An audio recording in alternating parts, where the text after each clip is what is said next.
Welcome to the funny world of Finnius Laff. This is Book 1, Cut It in Half with Finnius Laff, written by Marty Morgan. The book was designed to introduce children to fractions, the concepts of small, medium, and large, and the valuable lesson of sharing. It was produced by Crayon Mouth Productions and Charles Bartley III. Early one morning, before the sun climbed over the hills, Finnius Laff climbed out of bed and said, "It's going to be a great day for fishing." Woo-hoo! After he put on his favorite fishing clothes, Finnius went to the kitchen and packed a lunch full of snacks. He put all of the snacks in a little brown paper sack, put the little brown paper sack in a medium-sized sack, and the medium-sized sack in a great big sack. "I have a sack and a sack and a sack," said Finnius Laff. "That way, if one sack gets a hole, I still have 2 sacks to go." Along the path toward his favorite fishing hole, Finnius Laff found an old rotten log with 20 fat earthworms hiding inside. He collected them all and put them in a can that was really quite small. Whoa! He then put the can that was quite small into a can that wasn't small at all. And the can that wasn't small at all, he put into a great big can that was really quite tall. "Large, medium, and small," said Finnius Laff. "I have them all. I have a can and a can and a can. What a plan!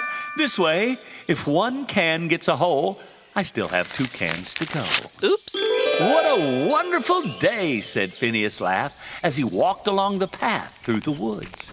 "Now I have worms for the fish, a hook for the worm, a line for the hook, a pole for the line, and 3 sacks full of snacks. Just for me. I have just what I need. Whee! I will probably catch more fish today than anyone will ever believe." When he arrived at his favorite fishing hole, the sun was just rising above the hills.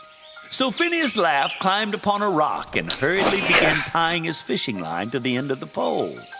"Oh no!" exclaimed Finnius Laff. "This line is far too long for my small pole. It will drag on the bottom of the lake, and I'll never know when I have a fish nibbling my bait." Uh-oh. "What will I do? What will I do?" cried Finnius Laff.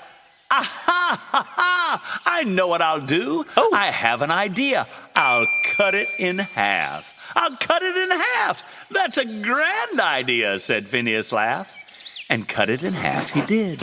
"Half makes it a perfect length," he said. Whee! "Now, I'll tie on this tiny, shiny hook and catch the biggest fish there is." When he had tied the tiny, shiny hook to his line, he took the medium-sized can out of the great big can and the small can out of the medium can, and out popped one of the 20 fat earthworms right in his hand. "Oh, no, no, no!" cried Finnius Laff. "This worm is much too big for my tiny, shiny hook and much too fat. What will I do? What will I do?" pouted fretful Finnius Laff. Then the idea came to him as if out of nowhere, as clear as the clearest of clear mountain air. "I know what to do. I have an idea," shouted Finnius Laff. "It's as simple as pie. I'll cut it in half." And cut it in half is just what he did, which is okay with worms because they grow from both ends. After he had put the worm on his hook, he cast his line far out into the fishing hole and began waiting for the fish to tug at his line. And he waited, and he waited, and he waited. But the fish just weren't hungry. They weren't taking the bait, so Finnius Laff would just have to wait, and wait, and wait, and wait.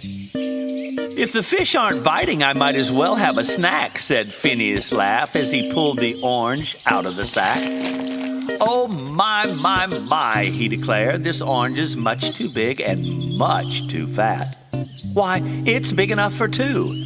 Since there's only one of me, what will I do? What will I do? What will I do?" And just then, he heard a voice coming down the path. Finnius Laff looked up, and much to his surprise, there stood a pink and green skunk. "Hello. If I had an orange that big," said the skunk, "I'd share it with a newfound friend. And I can have some of your orange, and you could have some of your orange, and we could be friends till the end. Oh, gee, I'd like that very much indeed. I would, said Finnius Laff with a grin.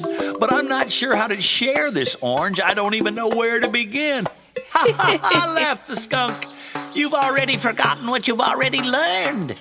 Don't you recall the fishing line that was too long and the worm that was too big and too fat? What? Oh, yes, of course, that's it, recalled Finnius Laff. I remember now, I'll just cut it in half. Cut it in half, screamed the Pink and Green Skunk. Won't that be quite a sight? Then you can have the left half since it's closer to you, and I'll have the half on the right.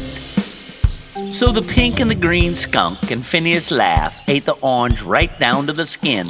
But they were still very hungry, so they emptied the sacks and started eating again. They ate the peanut butter and jelly sandwich, the cheese and the marshmallow. They didn't leave one crumb behind. They split everything right down the middle. They both had a half lunch this time. Oh, well, laughed Finnius Laff. We've eaten up all of my lunch, so I better get back to my fishing right now if I'm planning on catching a bunch. Well, thanks for the lunch, said the Pink and Green Skunk. And I'm terribly sorry if I interrupted your fishing. It's quite all right, replied Finnius Laff. All I was doing mostly was missing. So the Pink and Green Skunk went on his way, and Finnius Laff went back to his fishing. And all day long he waited and waited and waited until the fish finally started to nibble. Woo! Then they started to bite. Finnius Laff watched as his bobber went under and his line became suddenly tight. He reeled in his line, but the fish on the end was too little. So he threw it back in the lake. But the next 20 fish he caught were bigger than he and just right for making fisherman's cake. On the way back to his house, Finnius Laff stopped along the path to tie his shoe. And when he looked up, he was so frightened he didn't know what to do, because standing right there was a big blue bear with big blue eyes and long blue hair. I've been fishing all my life, scowled the blue-haired bear, and I've never seen fish quite like that. So if you want to get by on this path where we stand, you'll have to give me your catch. Give you my catch, pleaded Finnius Laff. Oh, no. I've been fishing for these fish all day. Please, Mr. Bear with the coat of blue hair, there must be some other way. But the blue-haired bear only roared louder.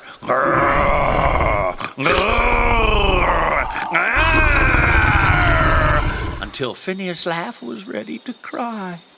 Then suddenly he remembered the lesson he'd learned from the orange and the worm and his lunch with the skunk and the line.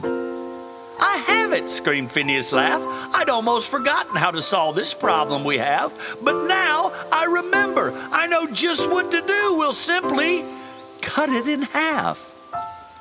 And that's just what they did. They split up the fish. Each of them counted out 10, and Finnius Laff ran straight home to his house, and the big bear crawled back to his den. So remember, no matter how much or little you have enough to share with someone. And when it comes down to sharing with blue-haired bears, why, it's always better to have half than have none.